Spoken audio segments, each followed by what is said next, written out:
In July of 2022, wannabe influencer Mackenzie Sharilla drove her car 100 miles per hour into a brick wall, killing her 20-year-old boyfriend Dominic Russo and their friend 18-year-old Davion Flanagan. At first it was believed to be just a tragic accident, but as investigators dug deeper, a much darker truth became reality. Join me as we delve into the case of Mackenzie Sharilla. This series is made for educational purposes. Viewer discretion is advised. Hello everyone, welcome back to a brand new episode. It's been a while. If you are new here, make sure to subscribe. Each week we talk about a new true crime case, and yeah. With that being said, let's get into today's case. Mackenzie Sharilla was born on August 2nd, 2004 in Strongsville, Ohio, to her parents, Natalie and John Sharilla. The area of Strongsville is a very safe and well-off area, a very suburban, upper middle class kind of area with good schools. My point being, it's a nice area. Finding any information on Mackenzie's childhood was kind of difficult, but it said that her and her sister lived a very comfortable life. They didn't ever want for anything. Mackenzie was said to have a very big personality. She was your typical girly girl. She loved fashion and following the latest trends and was obsessed with all things designer. Mackenzie, like most teens, was obsessed with social media, specifically Instagram, and she had dreams of becoming an influencer. As she got older and more obsessed with social media, it once turned from a harmless hobby to her turning into a full-on mean girl. She became very spoiled and entitled, thinking she was better than everyone else, and she thought that she was the basically. Mackenzie had a boyfriend named Dominic Russo, who she had been dating for about 3 years. They had met when Mackenzie was in middle school, and he was slightly older than her. Dominic also came from a well-off family too. His mother was involved in the legal system. I'm unsure if she was like a practicing lawyer but she was just like involved in that field, which meant she was raking in a hefty amount of money. A few years later, Dominic had graduated from Strongsville High School, and with the financial help from his family, he began investing at quite a young age. And he was quite successful in this. He was involved in stocks and Bitcoin. He also had dreams of becoming a musician. He had his own recording studio where he would write and produce songs with his friend Davion Flanagan and his brother Angelo. Davion Flanagan was actually a classmate of Dominic's girlfriend Mackenzie. So let's talk about Davion for a moment. Davion was said to be a very kind and popular kid. He didn't really have one select group of friends. He was kind of friends with everyone, and he was part of the school's football team and was very active at his church. He was very close to his family. He also had 2 sisters, and they were actually all adopted together, and grown up they were put into foster care and then later adopted by his parents, the Flanagans. After high school, Davion had plans to take a course in barbering, and then he wanted to open up his own barber's shop. And as I said earlier, he was friends with Dominic, and in their spare time they would write and produce songs together. In 2022, it was Mackenzie's senior year of high school, and at this point, her and Dominic had pretty much been living together. He would take her to and from school, he would cook for her, they would just play in house, I guess. Fast forwarding to July of 2022, 17-year-old Mackenzie Sharilla had graduated from Strongsville High School.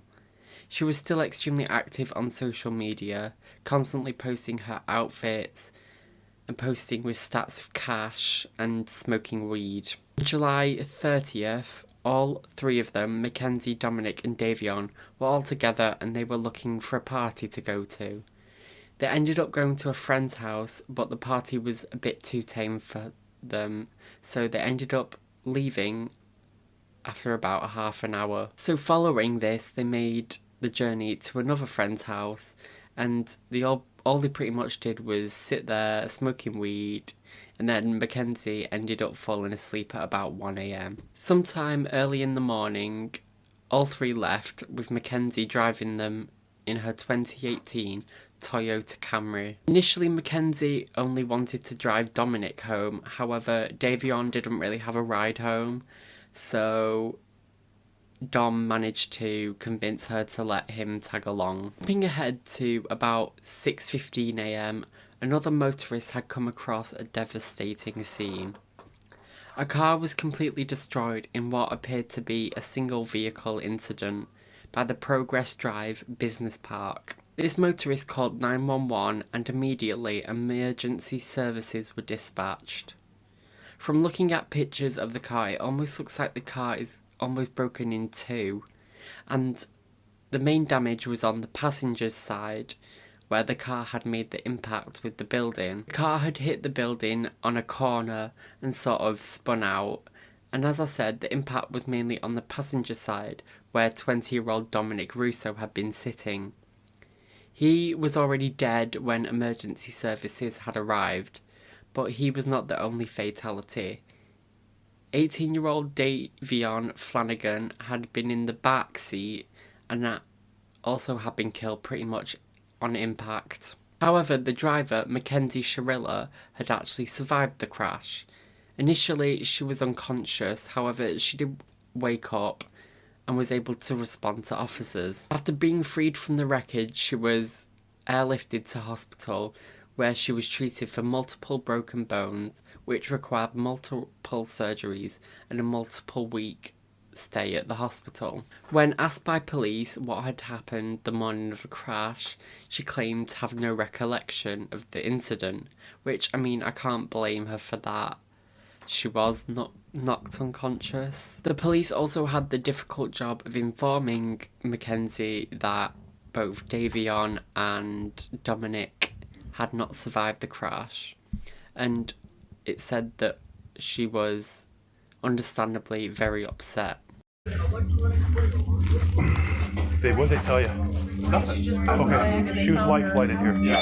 This is Natalie and John Shirilla, the parents of Mackenzie Shirilla. Just hours earlier, they were informed their daughter was involved in a devastating car accident and that she was transported by helicopter to the nearest hospital. However, what they're about to hear from this officer would change the course of their and Mackenzie's life forever. Okay. No. Well, You want to sit down? oh, chair. They say this. Progress in Alameda, car into a building. 2 are deceased in the vehicle. Daughter's driving. Who died? Mackenzie's boyfriend, Dom Russo, as well as their friend Davion, were pronounced dead after the crash, making Mackenzie the suspect of a potential double murder. Of course, after the crash, Mackenzie's phone was taken by police. However, when she got it back, she instantly began posting selfies again of her in her hospital bed. As expected, there was a lot of speculation in the community on social media about this accident. And of course, Mackenzie was very active on social media, so she had to get herself involved. Being active on social media, she had previously been working with different brands and getting deals and all the influencer things that she wanted. And as she was in hospital, this was still going on for her. And as she was in her hospital bed, she noticed that a modelling agency had reached out to her. And hearing that, I just think, wow, you've just been in a traumatic car accident where the two people closest to you have lost their lives, and all she's thinking about is like brand deals and making money. As she was recovering in hospital, she was unable to attend either of the boys' funerals. And she did reach out to Dominic's brother, but not to offer her condolences, but to ask if pictures of them could be put in the coffin so that they could be together forever, which... She also began posting comments and photos on his obituary, which a lot of people seem to think was very performative. and because of this, they were later removed. 8 days after the crash was when Dominic's funeral was held and when he was laid to rest. And the following week, it was Davion's funeral. And the impact this had on the community was immense. People were devastated by the loss of these two amazing young boys with such promising futures. There were lots of discussions and Mackenzie's involvement in the crash. And as I said earlier, she was known to be very entitled and a bit of a bitch. So people quickly began speculating that she had done this intentionally. At this point, an investigation into the case is already underway. Initially, it was thought that maybe this was a case of Mackenzie being under the influence and that's why she crashed. However, a warrant was issued for a blood sample from her, and when the results from the toxicology report came back, it only came up with a small sample of THC in her system from smoking weed. However, no other drugs or alcohol was found in her system. However, when they searched the car, they did find some weed and some shrooms, so could she have been under the influence? Maybe. And based on this report, investigators knew the amount of THC in her system wasn't enough to impact her driving capabilities, and that something else must have been the reason. At this point, Mackenzie had recovered enough to be discharged from the hospital, and a month after her release, she was seen in a wheelchair at a concert, and of course, she was posting all about it over her social media platforms. But all of her captions all seemed to be her trying to gain sympathy from other people. The Halloween of 2022, so only about 3 months after the crash, she decided to go out partying with her friends dressed as clowns. I want to say it's not very clear anyway, it doesn't matter. People were definitely scrutinising her for going out partying and being all happy only 3 months after the two of her close people were killed. However, her parents were very quick to defend her, saying that she deserved a moment of fun after losing her whole world. Anyway, the investigation is still going on, and some CCTV footage from that morning at about 5:30 a.m. shows Mackenzie driving normally and making a right-hand turn all safely. Another camera down the road shows the car speeding down the street, heading straight towards the building with no attempt to brake or swerve, and then you can hear the car hit into the side of the Plidco building.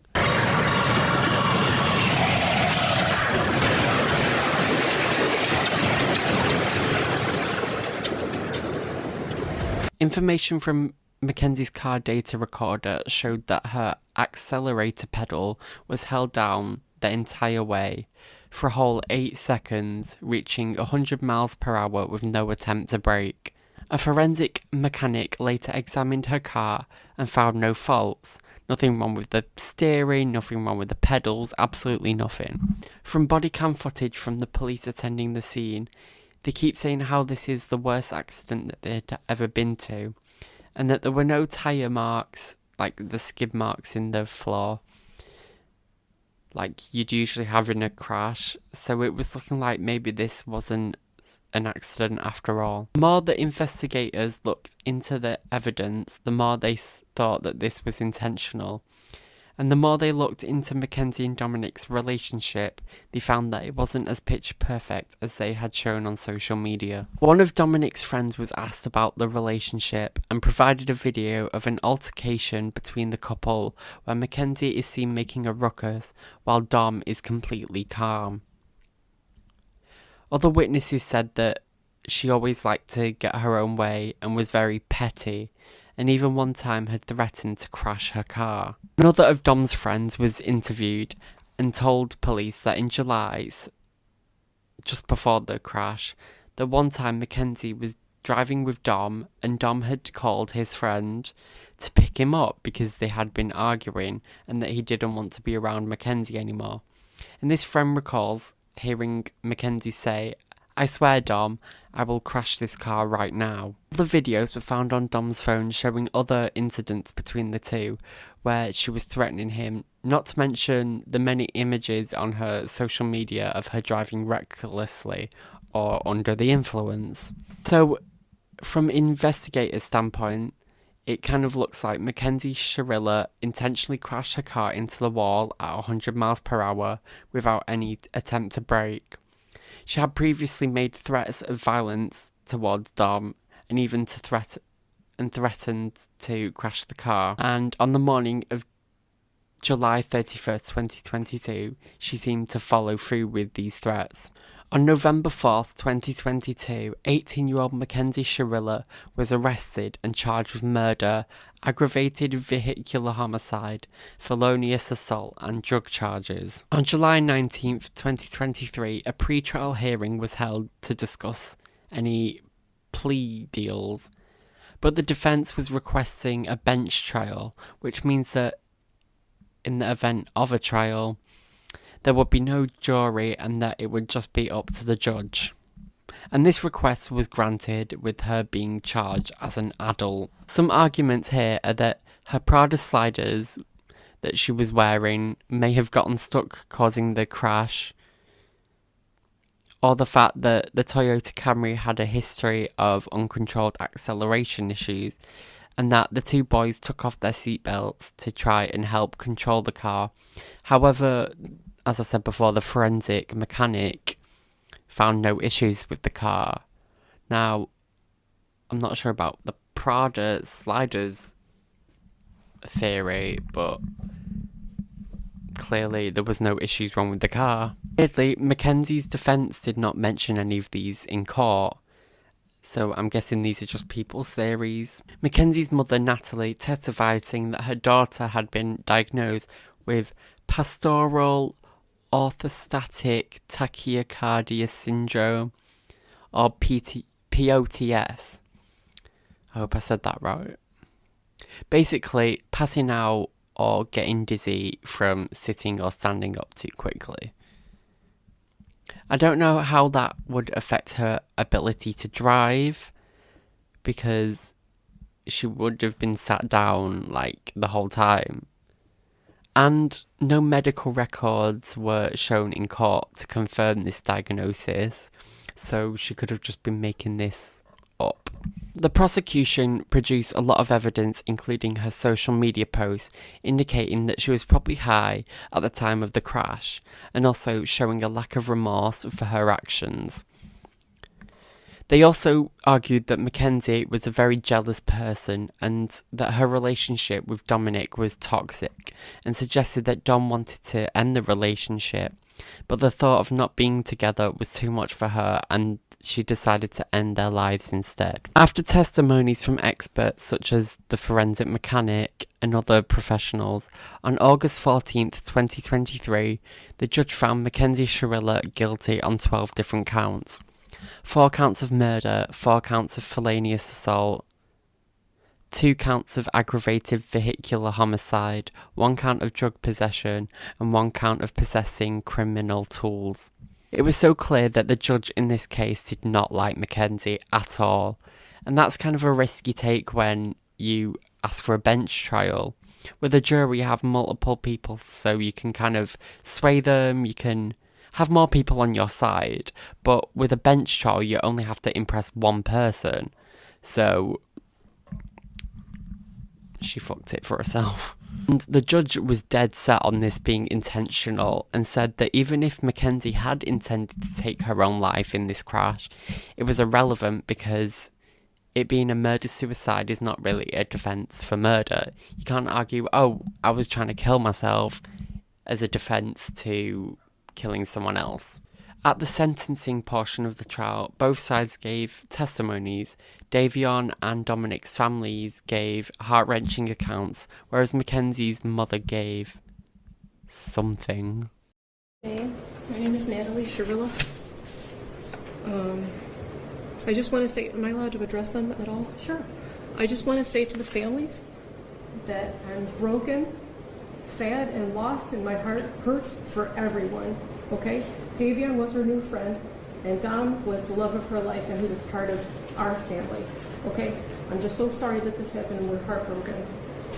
okay? The victims' families spoke about the impact their losses had on them, and when it was Natalie Sharilla's time to speak, she just tried to defend her daughter's actions. It just seemed like she was more worried about her daughter than the victims that had lost their lives. And then, Your Honor, this was a terrible, tragic nightmare accident to have happened that she has no memory of, and she will never emotionally or physically recover from it. She almost died too, and we're asking that you please not run the sentence as consecutive. He was family, and we all loved each other. That morning of the accident, she called. I got a phone call that there was a car accident. Okay, so we went to the hospital, and I didn't even know who was in the car. The names had not been confirmed yet, and I'm going to cry because I missed Dom so much. We loved him so much.